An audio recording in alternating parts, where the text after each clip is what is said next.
چاہے ہم جیتے نہیں بھی ہیں، ہمیں اقتدار چاہیے، ہمیں جھالی فارم 47 بنوا دو لیکن ہمیں اقتدار چاہیے۔ پھر آپ ٹرمپ کو دیکھیں، ان کا اسٹیٹمنٹ ابھی پورے نہیں ہوئے تھے ریزلٹس، اس سے پہلے ہی آ گیا تھا، اور انہوں نے کہا کہ الیکشن ٹھیک ہوئے ہیں، اور اگر میں اب ان الیکشنز کے بعد ہار بھی جاتا ہوں تو میں اس کو تسلیم کروں گا، کیونکہ اگر الیکشن ٹھیک ہوئے ہیں تو میں بلا وجہ نہیں کہوں گا کہ الیکشن خراب کیے ہیں یا جعلی ہوئے ہیں یا کوئی ریگنگ ہوئی ہے۔ تو انہوں نے بھی گریسفلی یہ بات کہی تھی، اور جب وہ جیتے بھی ہیں تو ان کے ایک دو بیانات بڑے اچھے ہیں۔ انہوں نے آ کے کہا کہ میں جنگیں شروع نہیں کروں گا بلکہ جنگیں ختم کروں گا جو آلریڈی، اور یہ بڑی ہوپ فل اسٹیٹمنٹ ہے ان کی۔ اللہ کرے کہ یہ غزہ کی جنگ کے پیچھے سے وہ ہاتھ ہٹائیں، غزہ کی جنگ ختم ہو، اسی طرح جو اور یوکرین کی جنگ ہے اور جنگیں جو شروع ہوئی ہوئی ہیں، اللہ کرے کہ پیس آئے اور امریکہ یہ غیر ضروری جنگوں سے اپنے آپ کو نکالے۔ تو ڈونلڈ ٹرمپ نے اس بات کا اندیا تو دیا، لیکن ظاہر ہے پالیسی شفٹ ایک دم اتنا 180 ڈگری کا تو نہیں ہوتا، لیٹس سی کب تک ہوتا ہے، کیسے ہوتا ہے۔ لیکن میں صرف جو آپ کو بتانا چاہ رہی ہوں وہ کیا ہے، میں آپ کو صرف یہی بتانا چاہ رہی ہوں کہ یہ لوگوں کی آپ اسپرٹ دیکھیں، ان لوگوں کے آپ ویلیوز اور اخلاق دیکھیں۔ یہاں پر کوئی بڑے حادثے ہو جائیں تو لوگ ریزائن کر دیتے ہیں، اگر کسی کو لگے اس نے غلط فیصلے دے دیے ہیں تو وہ ریزائن کر دیتے ہیں۔ اور یہاں ہمارے یہاں کیا ہوتا ہے، ٹاؤٹ بنے ہوتے ہیں ججز پورے حکومتوں کے، اور اس کے بعد جس طریقے سے سہولت کاریاں کرتے ہیں، کوئی عام انسان سوچ سکتا ہے کہ ہمیں ان سے انصاف ملے گا؟ تو یہ ہمارا سسٹم ہے کرپٹ، ہمیں صرف اپنا پیسہ، اپنا مفاد، اپنا اقتدار، اپنی طاقت، اپنی سودے بازی، ہر چیز ہمیں بس وہ عزیز ہے۔ ملک کو نقصان ہو رہا ہے کرپشن سے، ملک کو آپ نے ادارے جو تباہ کر دیے، الیکشن کمیشن کا ستیہ ناش کر دیا، سپریم کورٹ کی تباہی پھیر دی، آپ نے اداروں کو جس طریقے سے پولیٹیسائز کر دیا، اس کے بعد آپ کہہ رہے ہیں کہ جی ہم ملک ٹھیک کر لیں گے، تو کیسے ہو جائیں گے؟ آپ نے اپنے مفادات کی خاطر پورے عوام کا رشتہ توڑ دیا آئین کے ساتھ۔ لوگ آج اس ملک کو چھوڑ کے جانا چاہتے ہیں، انہیں لگتا ہے اس ملک کا کوئی فیوچر نہیں ہے۔ تو پھر ہم کہتے ہیں کہ جی وہ قومیں کیوں ترقی کرتی ہیں؟ وہ قومیں اس لیے ترقی کرتی ہیں بھائی، ہم لوگ کیوں ترقی کریں گے؟ ہم پہ تو اللہ کے عذاب ہی ایسے نازل ہوں گے۔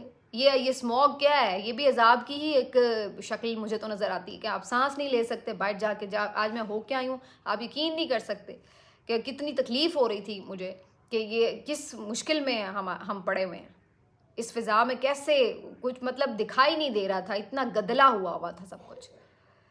تو بہرحال دوسری طرف ججز کی میں نے بات کی ہے، انصاف وہاں پہ جڑا ہے، لیکن ہمارے یہاں انصاف کیا ہے کہ ججز نے جو کیا، جس طرح سے جوڈیشری کے ساتھ حکومت نے کیا، وہ سب کر کے اس کے بعد اب جوڈیشری کو oblige کرنے کی بھی تیاری ہے، ان کو ٹھنڈا بھی کرنا ہے کہ بھائی اب آپ کو ہم اپنے اس میں لے آئے ہیں، تسلط کے ماتحت لے آئے ہیں آپ کو، لہٰذا اب آپ ذرا پریشان نہ ہو زیادہ، آپ کی ہم کمپنسیشن پوری کریں گے، کیونکہ اس حکومت کے پاس ہر چیز کا حل ہے پیسہ، کیونکہ وہ لوٹ کا مال جیسے مرضی بانٹتے پھرو، وکیلوں میں بانٹ دو، ججوں میں بانٹ دو، میڈیا میں اشتہارات کی صورت میں بانٹ دو، پلاٹوں کی صورت میں بانٹ دو، تاکہ سب کے منہ بند کر دو۔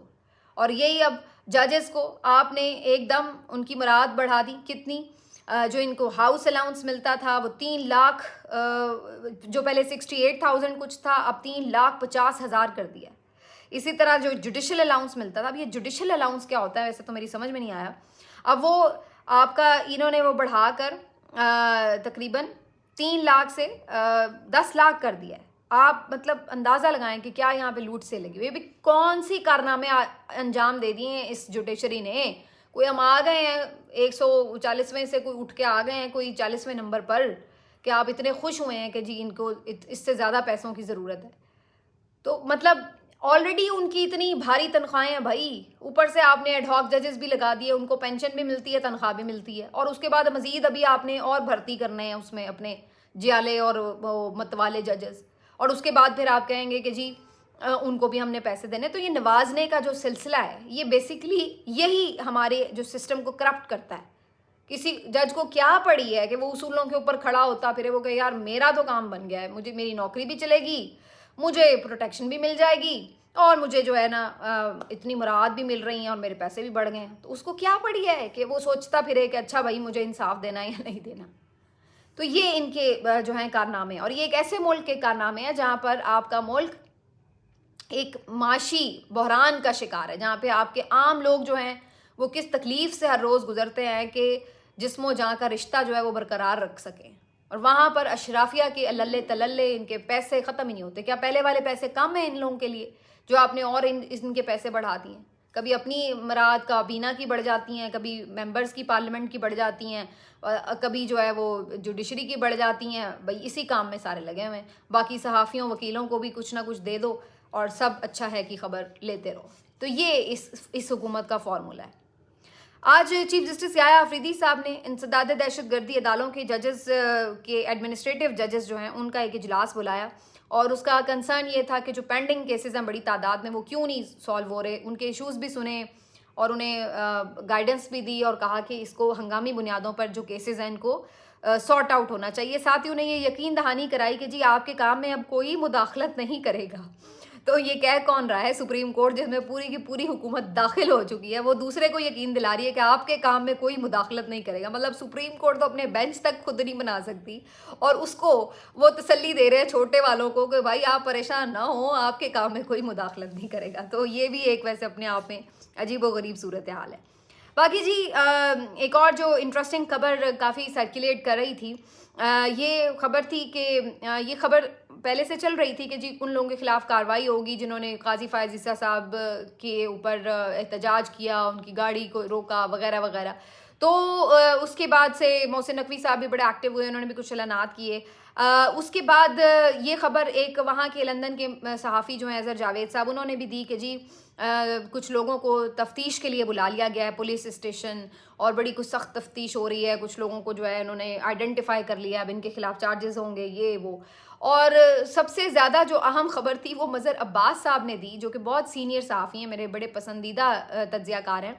لیکن معلوم نہیں کہ وہ اس خبر کے حوالے سے اتنے شور کیوں تھے, یا وہ کیوں اس کو صحیح طور پہ انویسٹیگیٹ نہیں کر سکے. جو بھی اب اس کو کہہ لیں, یا کوئی غلط فہمی میں انہوں نے یہ خبر دی ہے. بہرحال خبر انہوں نے عاصمہ شیرازی صاحبہ کے شو میں ضرور دی ہے, اور انہوں نے کہا کہ جی ڈی پورٹ کیا جا رہا ہے کچھ لوگوں کو, اور 20-25 کے قریب لوگ جنہوں نے قاضی فائز عیسیٰ صاحب کے وہاں پر آمد پر جو جب ٹیمپل سے وہ باہر نکلے تو وہاں پر احتجاج کیا تھا, اور ان میں کچھ خواتین بھی شامل ہیں. اس پہ عاصمہ شیرازی صاحبہ بھی بڑی مطمئن ہوئیں اور بڑی مسرت کا اظہار کیا کہ اچھا یہ تو بڑا زبردست ہو جائے گا. تو یہ خبر جو ہے اب اس کی ظاہر ہے یہ بات سننے میں ہی بڑی عجیب لگ رہی تھی کہ کیسے کسی کو اس طرح اتنی سی بات پہ ڈی پورٹ کیا جا سکتا ہے. ان ممالک میں بہت زیادہ سخت قسم کے جو ہیں وہ قوانین ہیں, اس طرح وہ اپنے شہریوں کو دوسروں اس طرح ڈیپورٹ نہیں کرتے.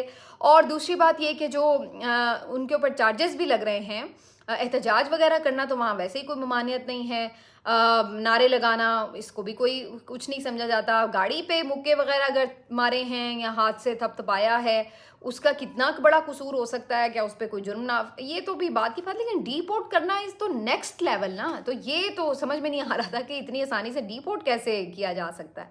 تو اس کے اوپر جو ہے وہ بڑی عجیب صورت ہے. لیکن مجھے بظاہر یہ لگ رہا ہے کہ حکومت کی طرف سے بھی یہ جان بوجھ کر ایک تاثر ضرور بنایا گیا کہ ہم نے بڑی زبردست کارروائی کر دی ہے, اب جناب لوگ پکڑے جائیں گے اور یہ وہ. اس کا مقصد بظاہر یہ لگ رہا ہے کہ وہاں پر جو پاکستانی کمیونٹی اور خاص طور پر پی ٹی آئی کے جو ورکرز اور سپورٹرز ہیں, ان کو یہ تاثر دینا کہ جی اب آپ کی کوئی بچت نہیں ہوگی اور آپ کے خلاف کاروائیاں ہوں گی, ان کو تھوڑا ڈرانا مقصود ہے. اس کی وجہ یہی ہے کہ ظاہر ہے میاں صاحب بھی ابھی لندن میں موجود ہیں اور مریم صاحبہ کے ساتھ شاید واپسی پہ آ بھی جائیں, تو انہیں اس بات کا خدشہ ہے کہ اس طرح تو پھر کوئی بھی آئے گا کل کو تو یہ اسی طرح احتجاج کریں گے اور یہی امبیرسنگ سچویشن جو ہے وہ فیس کرنی پڑے گی. تو اس لیے انہوں نے یہ پورا ایک تاثر بنایا ہے کہ جی بس اب کچھ ہوا کہ ہوا, اب آپ کے ساتھ بہت برا ہونے والا ہے اور یہ وہ, تاکہ وہ احتجاج نہ کریں. اور میرا خیال ہے یہ کافی کامیاب حکمت عملی تھی ویسے ان کی. اس کی وجہ یہ ہے کہ اس کے بعد ہم نے یہ دیکھا, اس دن نواز شریف صاحب جنیوا کے لیے بھی روانہ ہو رہے تھے, اس سے پہلے جب امریکہ کے لیے روانہ ہوئے تو اس وقت ہم نے نہیں دیکھا کہ پی ٹی آئی کے باہر سپورٹرز وغیرہ اس طرح سے دکھائی دیے ہوں. تو ایسا لگ رہا ہے کہ ان کاروائیوں سے تھوڑے وہ رکے ضرور ہیں بہرحال. تو اگر اسی مقصد کے لیے حکومت نے کاروائیاں کی تو اس میں بہرحال وہ کامیاب ہوتے ہیں نظر آ رہے ہیں. اور آخر میں یہ بات ڈرانے دھمکانے کی ہو رہی ہے تو آپ کو بتائیں کہ یہاں پر بھی جو پی ٹی آئی کے ایم این ایز ہیں ان کے اوپر ابھی تک کاروائیاں جاری ہیں. ان میں آپ نے دیکھا پچھلے دنوں عادل بازائی کے اوپر بہت زیادہ کاروائیاں ہو رہی تھیں, کبھی کوئی پلازا گرانے جا رہا ہے, کوئی گھر گرانے آ گیا, کوئی کچھ. چودھری اعجاز اور یہ جو وہاں ان کے چودھری امتیاز وغیرہ جو ایم این اے, ان کے ساتھ بڑی زیادتی ہوئی ہے. ان کی فیملی جو ہے وہ بڑے بیچاری سفر کر رہی, ہر دوسرے دن ان کی کوئی ویڈیو آتی ہے. اسی طرح کل پرسوں یہ خواجہ شیراز جو ہیں ان کے MNA، ان کو اغوا کر لیا گیا تھا، خیر انہیں پھر 1-2 دن بعد رہا کر دیا گیا. تو یہ کچھ نام ہیں جن کو بار بار اٹھایا گیا اور اس طریقے سے ان کے ابھی تک بھی کاروائیاں جاری ہیں. حالانکہ اب تو کوئی بظاہر نظر بھی نہیں آ رہی وجہ، کیونکہ 26ویں ترمیم بھی ہو گئی، سب کچھ ہو گیا. تو میں اس چیز کی ذرا اس میں لگی ہوئی تھی کہ آخر کیا وجہ ہے کہ ان لوگوں کو اسٹل جو ہے اس طرح کی صورتحال کا سامنا ہے. تو میرے سورسز جو مجھے خبر دے رہے ہیں وہ یہ ہے کہ ان تمام لوگوں نے جن کے بھی میں نے نام لیے ہیں، تو انہوں نے بیسکلی کچھ شاید کمٹمنٹس کو یقین دہانیاں کرا رکھی تھیں کہ جی اگر ترمیم آئی تو اس صورت میں ہم آپ کے ساتھ کھڑے ہوں گے، یا اس طرح کی کوئی انہوں نے ایشورنس دی ہوئی تھیں. لیکن بعد میں شاید عوامی دباؤ کہہ لیں آپ، یا ان کا اپنا دل بدل گیا اور انہوں نے سوچا کہ نہیں، عمران خان صاحب سے وفائی کرنی ہے، یا کوئی پارٹی نے ان کے اگر تحفظات دور کر دیے ہوں، جو بھی وجہ ہو، یا سوشل میڈیا کا پریشر ہو، جس بھی وجہ سے.